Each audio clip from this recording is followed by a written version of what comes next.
Hello दोस्तों, कैसे हैं आप सब लोग। उम्मीद करती हूँ कि आप सब लोग अपने अपने घरों में सुरक्षित होंगे। तो चलिए दोस्तों, आज की बड़ी और ताज़ा खबरों पर हम अपनी नजर डालते हैं। दोस्तों, सबसे बड़ा अपडेट आ रहा है कि अरविंद केजरीवाल ने कहा ऑड इवन के साथ खुलेंगी दुकानें। दिल्ली में 20 सवारी के साथ बसें चलेंगी। दोस्तों, बता दें कि अरविंद केजरीवाल ने ट्वीट करते हुए कहा था कि अब प्रतिबंधों से छूट देने का समय आ गया है। सीएम ने लॉकडाउन 4 को लेकर गाइडलाइन की घोषणा की। कहा कि दिल्ली में metro, school, college, university, cinema hall, mall, theatre, auditorium और जिम बंद रहेंगे।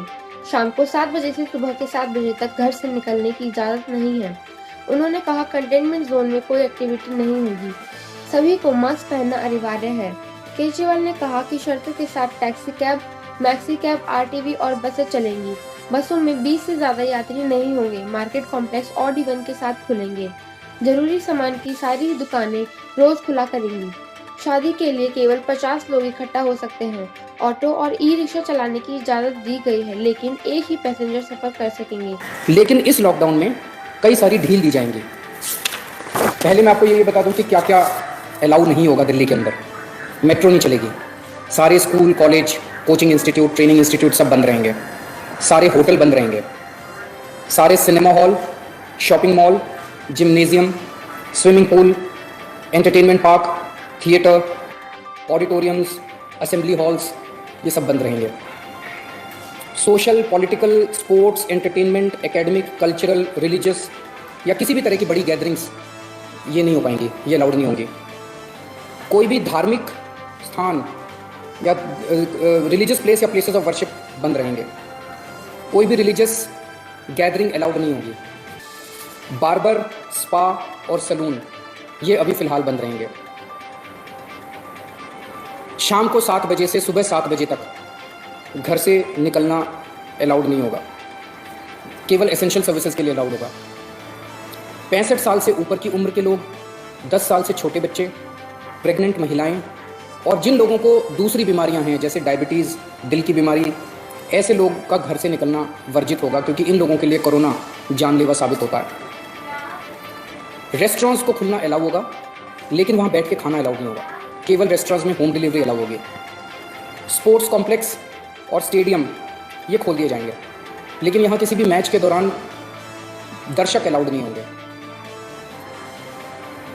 ट्रांसपोर्टेशन को खोला जा रहा है, तो auto rickshaw, e rickshaw, cycle rickshaw इसमें ये अलाउड होंगे, लेकिन केवल एक पैसेंजर। टैक्सी, कैब्स ये अलाउड होंगे, लेकिन केवल 2 पैसेंजर्स। ग्रामीण सेवा, फटफट सेवा, इको फ्रेंडली सेवा ये अलाउड होंगे, लेकिन केवल 2 पैसेंजर्स। मैक्सी कैब में केवल 5 पैसेंजर्स और आरटीवी में 11 पैसेंजर्स। लेकिन हर सवारी उतरने के बाद ड्राइवर की जिम्मेदारी होगी कि वो सवारी वाले एरिया को डिसइंफेक्ट करेगा, ताकि जो अगली सवारी बैठती है उसको भी खतरा ना हो और ड्राइवर को भी खतरा ना हो। कार पूलिंग या कार शेयरिंग अलाउड नहीं होगी एग्रीगेटर्स वालों को। दिल्ली में बसें चलना चालू हो जाएगा। एक बस में 20 से ज़्यादा पैसेंजर्स अलाउड नहीं होंगे। बस में चढ़ने के पहले हर पैसेंजर की स्क्रीनिंग की जाएगी और हर बस स्टॉप के ऊपर ट्रांसपोर्ट डिपार्टमेंट की जिम्मेदारी होगी कि सोशल डिस्टेंसिंग मेंटेन करे, बसों के अंदर भी और हर बस स्टॉप के ऊपर भी। व्हीकल्स और इंडिविजुअल्स का मूवमेंट अलाउड होगा पूरे दिल्ली में। 4 व्हीलर्स के अंदर 2 पैसेंजर से ज़्यादा अलाउड नहीं होंगे और 2 व्हीलर के ऊपर पीछे बैठ के सवारी अलाउड नहीं होगी, पीछे पिलियन राइडर अलाउड नहीं होगा। सभी सरकारी और सभी प्राइवेट दफ्तर खुल जाएंगे अपनी पूरी स्टाफ के साथ, लेकिन कोशिश ज़्यादा से ज़्यादा प्राइवेट ऑफिस वाले ये करें कि ज़्यादा से ज़्यादा लोग घर में जितने काम कर सकते हैं वर्क फ्रॉम होम रहे। सभी मार्केट्स खुल जाएंगे, लेकिन जो मार्केट्स और मार्केट कॉम्प्लेक्सेस हैं वहाँ पे दुकानें ऑड इवन के हिसाब से काम करेंगी। आधी दुकानें एक दिन खुलेंगी, आधी दुकानें दूसरे दिन खुलेंगी, लेकिन जो एसेंशियल आइटम्स की दुकानें हैं वो रोज़ खुलेंगी। जितनी स्टैंड अलोन शॉप्स हैं, नेबरहुड शॉप्स हैं, रेजिडेंशियल कॉम्प्लेक्सेस में शॉप्स हैं, वो सारी खुलेंगी, लेकिन हर शॉप में सोशल डिस्टेंसिंग मेंटेन होगी और सोशल डिस्टेंसिंग मेंटेन करने की जिम्मेदारी दुकानदार की होगी। अगर किसी दुकान के ऊपर सोशल डिस्टेंसिंग मेंटेन नहीं हो रही तो दुकान बंद कर दी जाएगी। जितने इंडस्ट्री है सारी इंडस्ट्री खोली जाएगी, लेकिन इनके टाइमिंग्स को थोड़ा सा स्टैगर कर दिया गया है भीड़ को रोकने के।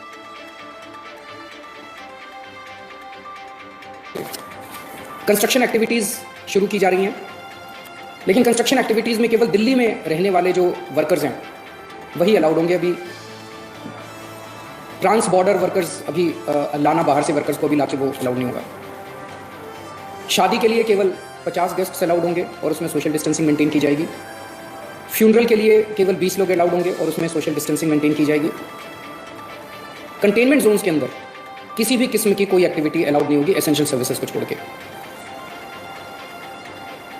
इंटरस्टेट पिछले कुछ दिनों में देखा गया कि बॉर्डर के ऊपर नर्सेज को, डॉक्टर्स को रोक दिया गया। केंद्र सरकार ने भी आदेश दिए हैं कि बॉर्डर के ऊपर डॉक्टर्स को, मेडिकल प्रोफेशनल्स को, नर्सेज को, पैरामेडिकल स्टाफ को, सैनिटेशन पे काम करने वालों को, एम्बुलेंस को, इनको बिना रोक टोक के अलाउड किया जाएगा।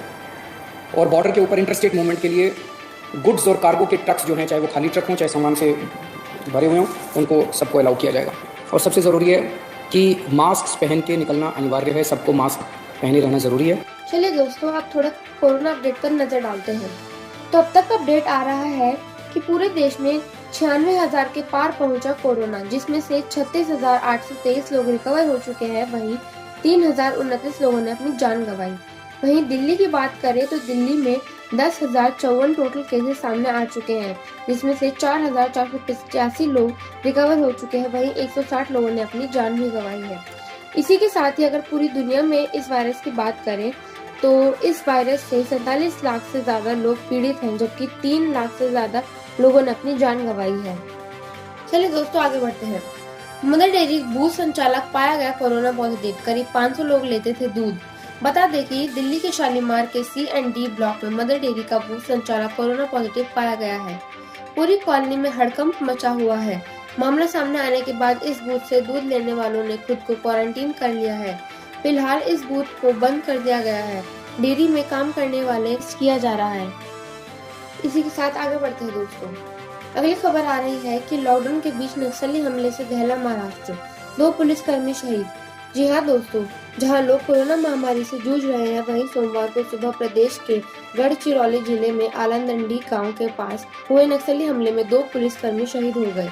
बताया जा रहा है कि बदले के लिए किया गया हमला। पुलिस की 660 टीमों के जवानों ने 2 मई को एटापल्ली तहसील में स्थित सीन भट्टी के पास जंगल में महिला नक्सली सृजनका को पुलिस ने मार गिराया था। नक्सलियों ने इसी घटना के विरोध में पुलिस टीम पर हमला किया। चलिए दोस्तों, अगले अपडेट को नजर डालते हैं। अगली खबर कर्नाटक से है। लॉकडाउन 4 में चलेंगी ट्रेन और बसें, 4 राज्यों से लोगों की आवाजाही बंद। जी हाँ दोस्तों, बता दें कि केंद्र सरकार लॉकडाउन के चौथे चरण के ऐलान के साथ उन्होंने कहा कि राज्यों को भी अपने हिसाब से गाइडलाइन जारी करने की अनुमति है। इसी को ध्यान में रखते हुए कर्नाटक के CM येदियुरप्पा ने कहा, रविवार को छोड़कर बाकी दिनों में बसें और रेल सेवाओं की मंजूरी दी गई है, जबकि महाराष्ट्र, गुजरात, तमिलनाडु और केरल के लोगों का राज्य में प्रवेश 31 मई तक वर्जित है। इसी के साथ ही दोस्तों, पंजाब की बात करें तो पंजाब सरकार ने खोला सार्वजनिक परिवहन सैलून की दुकानें। दोस्तों, CM अमरिंदर सिंह ने सोमवार को नाई की दुकानें और सार्वजनिक परिवहन, कैब और ऑटो रिक्शा की आवाजाही की अनुमति दे दी है। कहा गया है कि 4 पहिया वाहन और कैब में एक चालक के साथ 2 यात्रियों को ही यात्रा करने की अनुमति होगी। इसके साथ ग्रामीण और शहरी क्षेत्रों में दुकानें खोलने की इजाजत दी गई है। इसके साथ ही बता दें, महाराष्ट्र के CM उद्धव ठाकरे सहित 9 नेताओं ने MLC पद की शपथ ली। बता दें कि सभापति रामराजे निंबालकर ने CM उद्धव ठाकरे सहित 9 नवनिर्वाचित MLC के पद और गोपनीयता की शपथ दिलाई। बता दें कि उद्धव ठाकरे महाराष्ट्र के CM बनने के बाद से विधानसभा या विधान परिषद में से किसी भी सदन के सदस्य नहीं थे। मुख्यमंत्री पद पर बने रहने के लिए उन्हें 6 महीने के अंदर यानी 28 मई तक विधायक या विधान परिषद सदस्य बनना जरूरी था। दोस्तों, अगली खबर आ रही है कि चीन के खिलाफ 62 देश सामने आए। WHO ने स्वतंत्र जांच की मांग की। जी हाँ दोस्तों, भारत समेत दुनिया के 62 देशों ने एक स्वतंत्र जांच की मांग की। सोमवार को वर्ल्ड हेल्थ असेंबली WHO में यूरोपियन यूनियन की ओर से प्रस्ताव भी पेश किया है। मांग रखी गई है कि कोविड-19 को लेकर सभी मामलों की निष्पक्ष, स्वतंत्र और विस्तृत जांच हो। बता दें कि WHO की कार्यकारी समिति बोर्ड की कमान सोमवार से भारत के हाथ में होगा। चलिए दोस्तों, आगे चलते हैं। ई-कॉमर्स के लिए खुशखबरी, रेड जोन में भी मिली डिलीवरी की इजाजत। गृह मंत्रालय के गाइडलाइंस के तहत अब ई-कॉमर्स हर जगह गैर जरूरी सामान की डिलीवरी कर पाएगी। यानी रेड जोन में भी पंखा, कूलर, AC, मोबाइल जैसी चीजों को मंगाना चाहे तो डिलीवरी दे सकते हैं। बता दें कि अभी राज्यों की सरकारों की तरफ से इन कंपनियों को मंजूरी मिलना बाकी है। दोस्तों, अगला अपडेट आ रहा है कि योगी सरकार ने स्वीकार किया प्रियंका गांधी का मजदूरों के लिए 1000 बसें भेजने का प्रस्ताव। बता दें कि प्रस्ताव के द्वारा उत्तर प्रदेश अपने घर लौटने के इच्छुक प्रवासी मजदूरों के लिए 1000 बसें चलवाने की अनुमति दे दी गई है।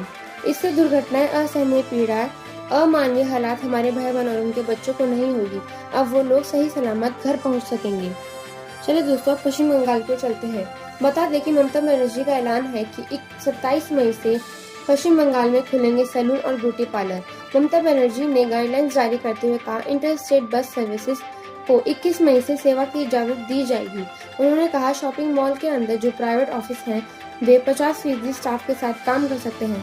उन्होंने कहा, हम लोगों से शाम 7 बजे से सुबह 7 बजे तक घरों में रहने का अनुरोध कर रहे हैं। इसी के साथ दोस्तों अगली खबर आ रही है कि गाजियाबाद में प्रवासी मजदूरों को भेजने के लिए किए गए सरकारी इंतजाम में उड़ी सोशल डिस्टेंसिंग की धज्जियां। दोस्तों बता दें कि उत्तर प्रदेश के गाजियाबाद में जहां प्रवासी मजदूरों को बिहार और उत्तर प्रदेश के अलग अलग जिलों में भेजने के लिए तैयारी की गई थी, लेकिन जब गाजियाबाद में के रामलीला मैदान में हजारों की संख्या में मजदूर जुटे तो सोशल डिस्टेंसिंग की धज्जियां उड़ गई। चलिए दोस्तों आगे बढ़ते हैं। पीएम किसान योजना, क्या 6000 रुपए सालाना के लिए आपने भी आवेदन किया है? ऑनलाइन चेक करें नाम। इस योजना के तहत सरकार किसानों के बैंक खातों में हर साल 3 किस्त में 6000 रुपए ट्रांसफर करती है। योजना शुरू होने के बाद अब तक किसानों को 5 किस्त दी जा चुकी है। अब छठी किस्त भी जल्द दी जाएगी। नीचे देखिए चेक करने के स्टार्टअप। दोस्तों अगली खबर सीबीएसई की ओर से आ रही है। 10वीं और 12वीं का बोर्ड का नया टाइम टेबल जारी। 1 से 15 जुलाई के बीच परीक्षा के लिए 12 पॉइंट की गाइडलाइन जारी। लॉकडाउन की वजह से टाली गई सीबीएसई की 10वीं और 12वीं के बचे विषयों की परीक्षा की डेटशीट जारी कर दी गई है। केंद्रीय मानव संसाधन विकास मंत्री रमेश पोखरियाल निशंक ने ट्वीट कर यह जानकारी दी। बोर्ड ये पहले ही बता चुका है कि अब बाकी बचे सभी 83 विषयों की नहीं बल्कि सिर्फ 29 विषयों की परीक्षा होगी। चलिए दोस्तों अब मौसम की जानकारी की ओर नजर डालते हैं। दोस्तों चक्रवाती तूफान में तब्दील हुआ अम्फान, पीएम मोदी ले रहे हाई लेवल मीटिंग। भारतीय मौसम विभाग के अनुसार बंगाल की खाड़ी में उठे अम्फान ने भीषण चक्रवाती तूफान का रूप ले लिया है। आईएमडी के हवाले से जानकारी मिली है कि इस तूफान में अगले 12 घंटे में सुपर साइक्लोन में बदलने की संभावना है। गृह मंत्रालय ने कहा कि पश्चिम बंगाल और बांग्लादेश के तटों से ये तूफान बुधवार को टकराएगा। इस दौरान हवा की गति 185 किलोमीटर प्रति घंटे तक हो सकती है। मौसम विभाग ने कहा कि उड़ीसा, पश्चिम बंगाल, उप हिमालय, सिक्किम, असम और मेघालय में 21 मई तक भारी वर्षा हो सकती है। पीएम मोदी अम्फान से उत्पन्न स्थिति की समीक्षा करने के लिए उच्च स्तरीय बैठक कर रहे हैं। चलिए दोस्तों अगले अपडेट की ओर नजर डालते हैं। आज सोने के भाव में 390 की उछाल देखने को मिली। इसी के साथ आज 22 कैरेट सोना 46,500 रुपए प्रति 10 ग्राम हो गया है, जबकि 24 कैरेट सोना 47,500 रुपए प्रति 10 ग्राम हुआ। वहीं चांदी की बात करें तो आज चांदी में 1,790 रुपए की उछाल देखने को मिली। इसी के साथ चांदी 48,500 रुपए प्रति किलोग्राम हो गई है। तो दोस्तों आज के लिए इतना ही। कल फिर मिलेंगे कुछ नई और बड़ी खबरों के साथ। तब तक के लिए